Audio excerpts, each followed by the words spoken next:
everyone. So I wanted to make this short little video to let you guys know that I have noticed Snickers, especially Snickers cubes, being very watery. Even the goats, you know, their beet pulp is getting prepared with too much water, and I mean, it's a good thing, but I notice, you know, sometimes they kind of put their nose up to it and don't want to eat it all because it's too watery. But not only that, it's really messy. You know, they make a big old mess with it, and they get it all over their face, and it gets caked in their coat and everything like that. So we gotta, you know, it just needs to be soaked enough to where, you know, the cubes can break apart. It doesn't need to be very, very watery. All right, so anyways, here's 2 quarts of cubes, and I'm already soaking Snickers. But basically, the water line just has to be above the cubes. It doesn't need to be like a few inches above the cubes. And I'm going to show you here Carla's, which you guys do in this little blue bucket. And you know, once the cubes have been soaked for, you know, 10-15 minutes at least, you should be going in with your hands. You can wear gloves if you don't want to get your hands all nasty. But you know, you should be breaking the cubes apart. So you'll see here the cubes are still kind of exposed. But anyways, all right. So there, see, the water's just right above the cubes,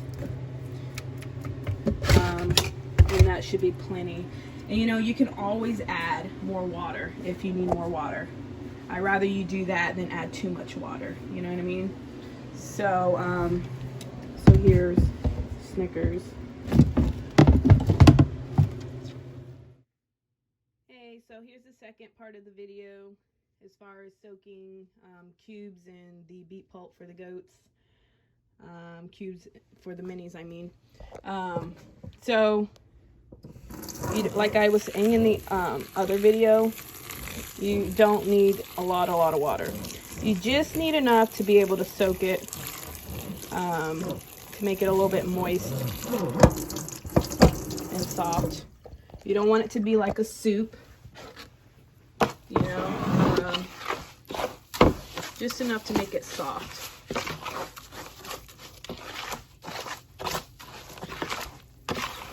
And then once the beet pulp has been covered with water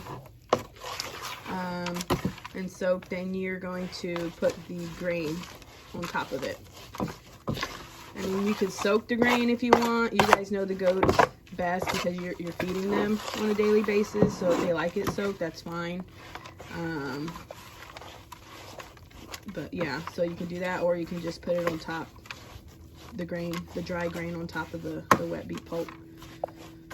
So you see, it has just enough water to make it soft, not soupy and watery.